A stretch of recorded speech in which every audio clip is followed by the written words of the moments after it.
one of the first things we wanted to talk about was ESOPs. And the slide just talks about a little bit about what that is. Yeah, come on up front. You're welcome. And part of what we want to talk about in this area, for instance, is some of the things with regard to structure, rules, tax benefits, those kinds of things, and the issues. And I'm going to start by just asking the panel, tell us a little bit about it. With some of the areas you touched with. I know Nancy has some specific things in tax, but issues you've seen. We all laughed out standing outside a few minutes ago. We'd never seen anybody do an ESOP that said, "Oh joy, I did one of these." There's an ESOP regret that goes with doing one of these. So jump in, tell us what's your thoughts on structure, tax benefits. Nancy, I know you and I've talked. We've never seen a client yet that didn't realize quite what they were getting into. Right. There are a lot of complexities with ESOPs, which I'll let you guys address, but there are some tax benefits for the person who's selling an ESOP, as long as you don't need the cash immediately. You roll over the money that you receive into publicly traded stock or investments, and as long as they stay in those investments, you don't have any tax gains. So that's a good thing. As long as you don't need the proceeds, you can let the money stay invested, and there's no tax. There's also some tax benefits to the corporation in that the money that is sent over to the ESOP is a tax deduction for the corporation. So you have to sell at least 30% of the company to the ESOP. But remember, there's a fiduciary duty that you have to that ESOP. There's valuations, but there's a lot of complexity, and it's done. You can't undo it very easily. So I'll let you guys jump into ESOPs. David, thoughts? Yeah. Let me ask you a quick question. Is this a microphone, and can people hear me through that microphone, or do I even need a microphone? I don't think you need one, but that's probably more for taping purposes than anything else. Here are my thoughts on ESOPs, Greg. This is kind of scattered. Number one, as I said to you out in the foyer before we were starting, my contact with people who have done an ESOP, it generally resulted from wanting to do a different transaction, but they were unable to do what they really wanted to do, so the ESOP transaction was a fallback transaction. In other words, it wasn't their first choice. Ultimately, they either really regretted it or mildly regretted it. And one of the reasons that they regretted it was because, and this isn't generally talked about when you're discussing ESOPs, you're usually talking about valuation, how it's going to happen, the mechanics of tax savings, all that kind of stuff. But what really you're stepping into is a regulatory morass, because ESOPs are just heavily federally regulated because of some abuses that have happened. I'm not saying they shouldn't be heavily regulated, but a lot of people have misused ESOPs and engaged in all sorts of prohibited transactions and things you're not supposed to do. So it's easy to get tripped up in the regulatory environment that you're stepping into. By the way, about 99% of my clients are entrepreneurs. And I've learned over the years that the entrepreneur is really a different breed of cat. And the reason entrepreneurs become business owners in the first place is because they want to be the captain of their own ship. They want to run things the way they want to run things, and they don't want a lot of people looking over their shoulder. So the ESOP is sort of the last place that type of mentality really works well. So I'm not a fan of ESOPs, and I guess I'll rest there. Jules, oil and gas. Nobody's a rogue in the oil and gas business, right? So they all follow rules, right? Still a man. Yeah. Yeah, that's right. Have you run across these issues in the oil and gas industry? No, not in the oil and gas industry. Okay. More generally, throughout our firm, our experience is very similar to what David just described. These are transactions that the ESOP transaction is one that has a very limited, very positive use in some cases, but a very limited use. Our general experience is that these things tend to work best in sort of mature, stable, and predictable businesses, as opposed to more volatile businesses like oil and gas or growth businesses in technology and other entrepreneurial lead-driven businesses. So Because the ESOP is, as David said, a very regulated entity, and because it really doesn't provide for the kind of entrepreneurship in many cases that an unregulated business does. They're very good vehicles when when there's no other alternative to selling. I mean, they're really a selling vehicle at the end of the day for the owner, the family, or whoever started up the company originally. We used to see more of them because these things were more readily financeable by through lending, traditional bank-type lending situations where assets could be leveraged and the acquisitions could be made. We're seeing less of them at this point because of, one of our views, because of the growth of private equity, which simply allows owners to sell much more readily to a financially driven buyer, and of course in some cases strategic buyers as well, since money's plentiful and money's cheap. So it's an exit vehicle that has its use, but I think it's got relatively limited use in this economic environment. Can I tell a quick accounting joke? Sure. As long as you tell a lawyer.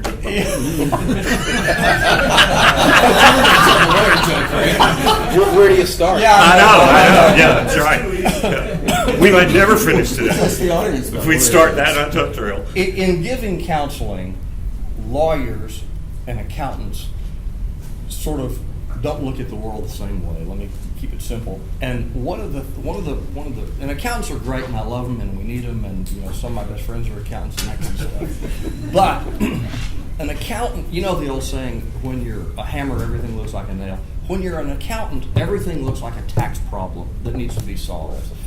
And that's why I always say when I meet entrepreneurs, and you already have a business organization, they'll tell me, yeah, I've set it up and I've got a corporation. That means they talk to a lawyer first.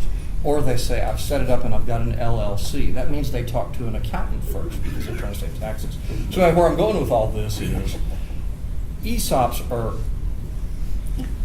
lawyers don't like ESOPs. Accountants don't like ESOPs either, but they like them a little bit more than lawyers because it really is a tax analysis intensive kind of thing. Okay.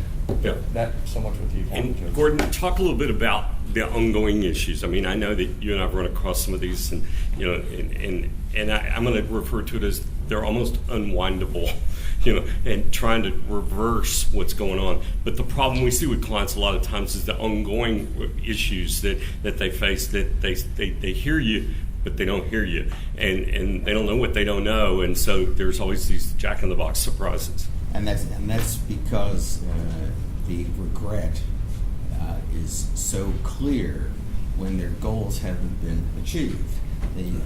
Putting the ESOP together, just from the very title of it, it's an employee stock ownership plan. So if you're the entrepreneur and you want to benefit the people who've worked so hard for you to build your company, ESOP looks like a good idea until you have to live with it. Once you have to live with it, we heard the word fiduciary.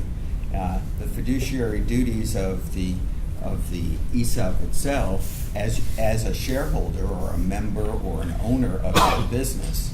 Then the people who are in charge of it have a duty to get an annual valuation, and that doesn't happen regularly. So when you on the selling side, what you have is a buyer who says, "What's that?" "Oh, that's an ESOP." Well, how does it tie into the rest of ownership? And are the records current? No, they're not. Okay, so now we need to get Carrie Baumgartner here to do a valuation. That's the best part. Yeah, it's the best part. But It's almost as good as the we've got- tax. But since an expert, someone who knows when to call an expert, we also have to have Nancy to look at, okay, what are all the penalties and interest and all the other consequences, and who's responsible for them? But we then get to my favorite part of why ESOPs don't work for entrepreneurs. And in my experience, when we come to unwind them, we want to sell the company and you're stuck with it. The people that you intended to benefit, the David Odins of the world who built your business, they've been gone for 10 years. And what you've got is a impediment to your sale because of your intended generosity to your key employees. That I think is the core of the regret that entrepreneurs have when they come to sell and they have an ESOP. Yeah, I don't know that I've ever seen a private equity group or some other, even a strategic that comes in that buys one that has a company with an ESOP out there, that it doesn't add complexity issues, all kinds of things to the process. And then we get to the favorite lawyer-accountant interaction. Oh, we're going to do this. No, you're not. That's a prohibited transaction. Or better yet, we're going to do this. No, you might not be able to. That's probably a prohibited transaction. Yeah, and then all of a sudden you find yourself trying to work with an employee group and help them understand what you're trying to do, and there's not enough sophistication level there to really understand, and you're begging for, I always laugh, this is another place, it's just litigation made in heaven, And the gridlock that follows. What we see is the disappointment of the entrepreneur who was driving the ESOP. His key employees are gone. He's got new folks that don't have the financial sophistication or the investment in the business, and yet he has a duty to them under whatever the constituent documents are to create the company. Good. Any other comments, thoughts about ESOPs that we haven't shared? I know size-wise, we see people that I laugh that are too small. We see, I don't think you see it quite as much in some of the larger, for many years you saw, an employee-owned company, that kind of thing, and it was touted. But I agree with your comment, Jules. We're not seeing as many of them now, but part of what brought all this on with the whole panel was that we're seeing an aging population of baby boomers who are just not selling. I mean, they're sitting. They can't get yield in the market on their money, and that's what's driven this whole idea. We put a white paper together as a firm because clients were going, "What do I do?" How, they feel stuck. If they sell, they can't get yield in their cash, so they find themselves back going, "Well, I'd just rather operate the company. I've got a lifestyle. I've got a great, cash flow coming out of the company. The risk is I won't be here tomorrow." I find in our world when clients show up, it's because usually I laugh and it's called pillow talk, that mama's going, "So if something happens to you, what happens to me?" And if most of our assets are tied up in a company and most of our net worth, what do I do with that? And that's where I think owners start looking for things like this. I laugh. They feel like they can sell it, but they can still own it.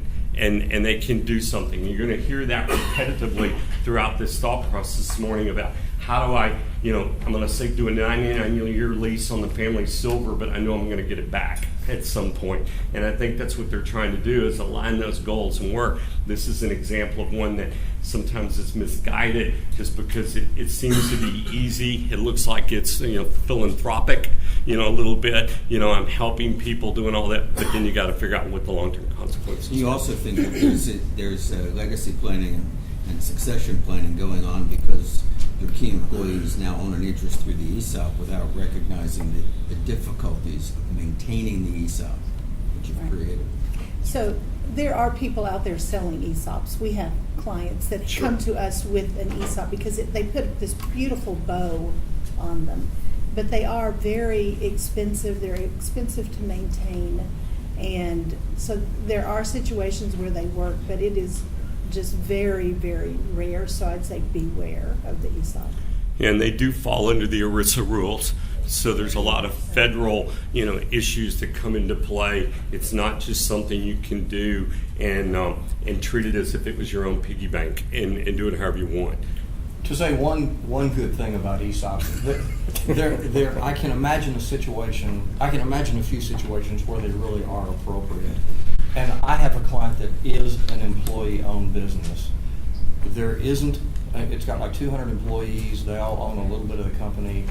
The organizational documents prevent anyone from ever owning more than 10%. If you ever own more than 10%, your stock is, the excess is simply forfeited. So there's a whole bunch of owners. They want it that way. They don't want a private equity buyer to come in and have control. That company has talked about an ESOP for a couple of years, has not done it yet, but I think in that situation, it might be an appropriate thing to do. I mean, surely there are success stories too. Oh, It's about- sure. yeah. Yeah, I mean, we saw one a couple of years ago with a company that made railroad cars and stuff like this. Same type deal. They had 200 or 300 employees. They were at the point that it was a way to continue to grow, to motivate employees to give a benefit out and still be able to do it. Talk a little bit about percentages. How much does somebody have to sell? How does it have to be structured in an ESOP? I know there are some different opportunities there in terms of planning. We have to sell initially 30% to qualify to sell 30%. There was a question, yes? I was going to say, I was at Anderson Corporation, and there was an ESOP there, a $3 million company, and it did work very well. In the large companies, it works. Yeah, there are Salmons here in town, it's an ESOP. Yes. Who's the air conditioning company that's? Linux, Linux, or It's not Linux. Linux is Linux, right. Linux is too, yeah. There's a construction company here in town. There are success stories. there are. I think probably the pothole in Thunderstorm is, I'm gonna call it, the smaller entrepreneur who's maybe not as sophisticated, that it runs into that issue. And I think that goes without saying across business. Your question in the back? How much of the business do you have to sell to ESOP to become a tax-free entity? 100%, I think, isn't it? Pays federal income tax. Is it 100%? I'm not sure. To be a tax-free, you have to sell 100%. Okay, so if you sell 30%, then 30% of your retained earnings is tax exempt? No. I don't think so. No. It only deals with the proceeds, right? It's not talking about the entity itself. It's the proceeds from the stock sale that have a tax benefit to them. It's not the entity itself being tax-free. Well, So it's not still- the results of operations, it just is ESOP transaction. Right. Yeah. The seller. It's so, for instance, if you sold your stock in a private transaction to someone, you'd pay capital gains tax on that, okay? The entity would still pay its own tax based on operations and profitability. Same thing happens with an ESOP. You just happen to be selling it to the ESOP, and because of that, on that transaction, you get some tax benefits. The company itself continues to operate and pay tax instead, just like it did before the stock was sold. It doesn't affect the actual taxability of the company. And for the seller, it's only if you keep your money invested. Jules, do you have another comment? No, Okay. yeah, I just, well, actually one. It is a question of scale. I think we have been addressing more entrepreneurial type of Excellent. businesses Absolutely. as it not being an appropriate vehicle. There's plenty of other ways to exit an entrepreneurial business. I read an interesting article last night about this grocery company up in Massachusetts that's in a state of revolt right now. I forget the name of it. You all probably know it better than me, but it was a family-owned business, multi-billion-dollar business. The fellow who headed the business for years and years is about as beloved a CEO as I've ever read about. And the family had gotten tired of kind of his largesse toward his employees. He treated them very well, paid them very well, great health benefits. I've got the article. I can look it up if you guys want the name of it. But in any event, the rest of the family owners revolted because they weren't seeing as much gain and realization of capital that they wanted. So they were attempting to force a sale of the company, and it was an interesting thing that happened, which is the employees essentially, it's non-unionized, but the employees essentially did a work stoppage in favor of the CEO that they love so much. And anyway, long story short, it looks like that he and the... Oh, he's coming back, that's right. Right, he's coming back, and I think that company is going to be, in effect, purchased by an ESOP right now, just because of the longevity of the employees, the dedication of them. Again, the scale of that particular enterprise is a multi-billion-dollar enterprise.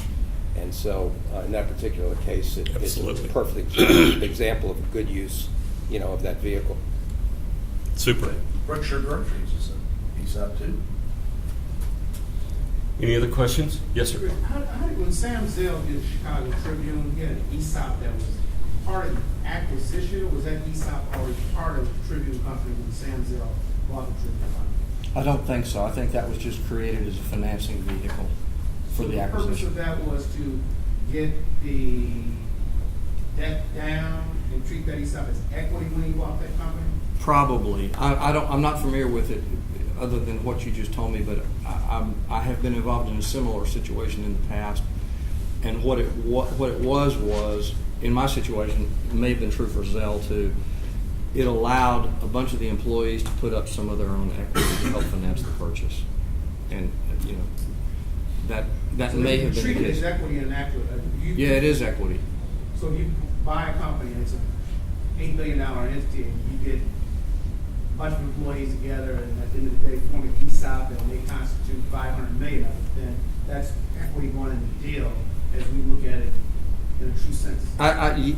The answer can be yes. It depends on how it's financed, because a lot of times ESOP is a borrower, and there's some advantages for an ESOP to borrow money from a bank, and then that's used in part of the acquisition proceeds. I'm just saying that in the situation that I experienced, it was equity because it really was equity money. That's all I can say. Any other questions? Any other comments from the panel? Anything else we didn't cover? We talked a little bit about structure, rules, tax benefits, pros and cons size-wise. It's just something else that, I think our comment has always been, it's one of those areas that people need to really sit down and thoroughly understand, before they jump in and really understand the impact, both positive and negative, as to how it works. And I think it's not only doing the transaction, but it's the ongoing compliance, valuations, and other things that have to be done. And then, as we mentioned, the ultimate exit strategy. If somewhere out in the future there is an outright sale to a private equity group, strategic or somebody, what does this do, and how do you make sure you got all turn square corners and all the I's dotted and T's crossed? So that's where the issues seem to arise.